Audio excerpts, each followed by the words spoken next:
Yeah, I think in general, like Akash was saying, you shouldn't be comparing yourself with others because it's going to lead to, as you were saying, not feeling good about yourself and so on. But I feel like in certain situations, it can actually be helpful, right? For example, there might be certain classes that you have to do which you really don't want to, which you're not interested in, right? Because be it in school or in for certain requirements in college. In that situation, like you were saying, if you had a friend, right, and you made like a friendly wager that let's see who does better. And you use that as a point of motivation to get you through that one class. So not making this your default learning style for everything, but for certain instances where doing something else or being keeping that discipline is a lot harder, which let's be honest, it's not that easy in everything, right? So in certain cases it could be fine, but again, as long as it doesn't go too far and as long as it doesn't become your norm. Because I've heard of stories in colleges where people have given even like strangers fake like midterm syllabus and things like that to make other people do worse so that they could feel that they are doing better, right? Be it maybe it was on a curve or so on, but obviously that's reached a point where it's extremely unhealthy. So it's about, in general, having a learning style that is based on yourself. But in some situations, you could use this as motivation. So, but even like, for example, working out, right? If you had a friend and you decided, let's both try to see, let's keep 6 days a week as our goal to work out, and let's see who's actually able to hit that goal consistently. So you're comparing yourself to each other, but it's not like, oh, let's see who's able to lift more at the end of it, because that's not necessarily in your control, but it's something that's helping you keep accountable with someone else without becoming toxic in some ways. I fully agree with that. I think there's like two kinds of comparisons where you can make. One is comparison on the outcome. So, comparison on how many Yeah. marks you get, comparison on how much weight you can lift, comparison on how well you can perform a certain task.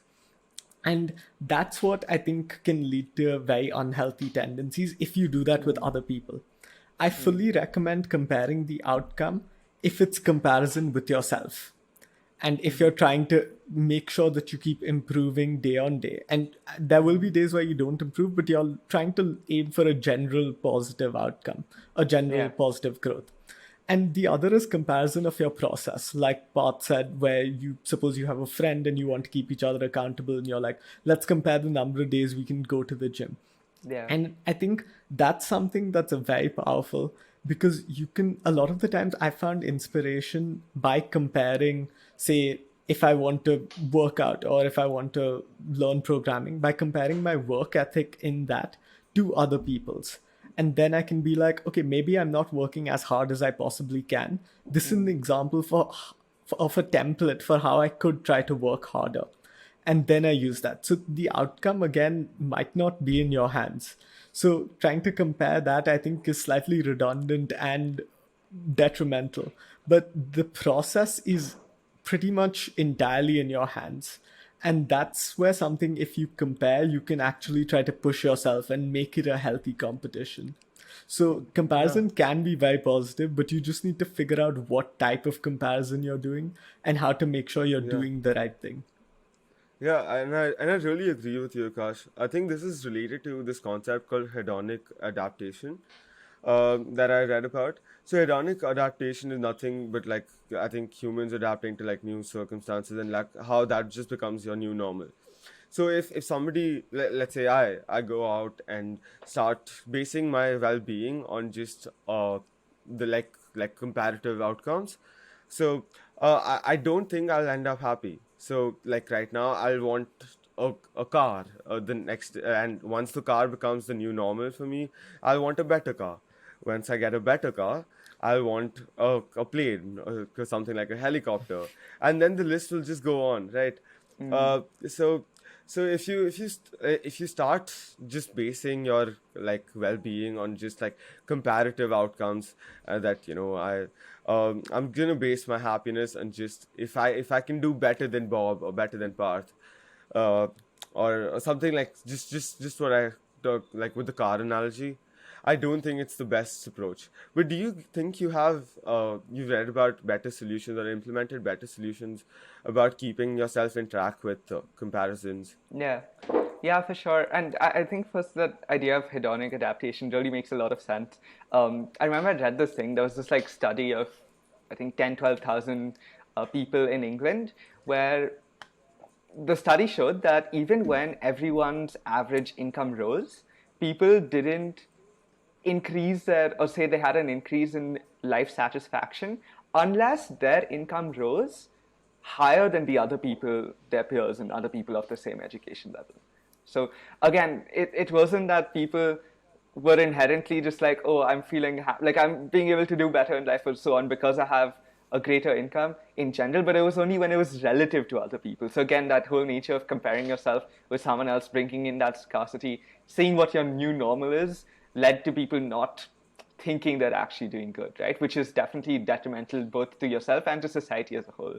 And to that extent, I think that one thing that definitely helps, linking back to what Akash said about comparing with yourself, right? So it's this entire concept of temporal comparison. So you're not comparing with other people, but you're comparing across time with yourself. So with the past, the present, and the future, right? And this isn't just as simple as, oh, where was I then? Where am I now? But it can really help in a lot of other ways because you can sort of chart a progress or chart a map for yourself and also figure out where you want to be at a certain point of time.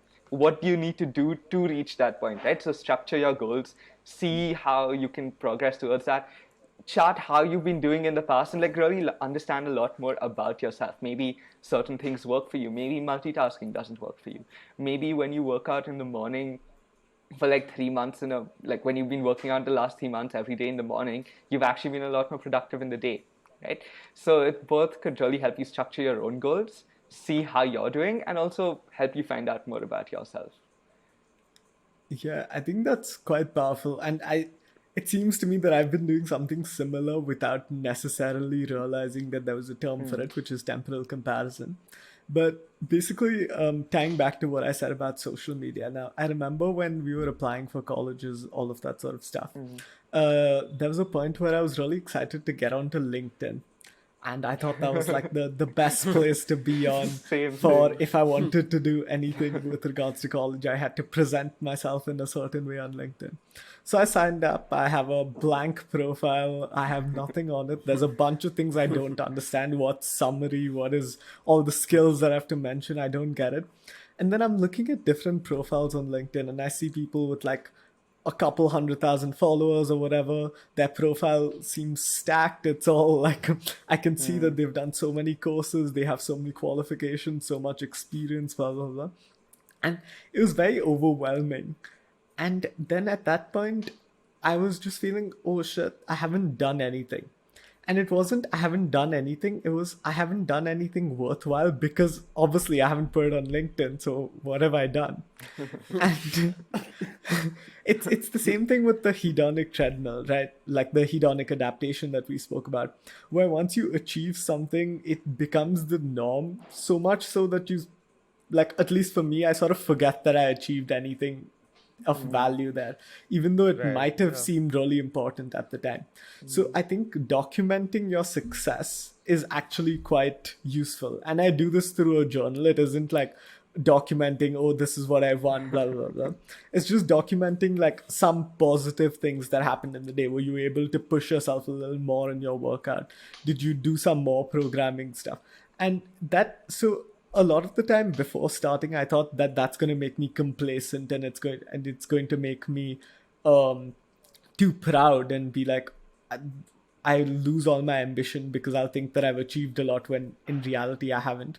But actually, that doesn't happen. What happens is, at least for me, it just helped increase my confidence and helped me combat the dreaded imposter syndrome that I got whenever I opened my LinkedIn page. And it just helped me realize that, okay, maybe I haven't done as much as these people, but I have done some stuff and I have made progress, which is the important part. And that means that I'm on a steady path to a steady trajectory to actually reach where I want to in life.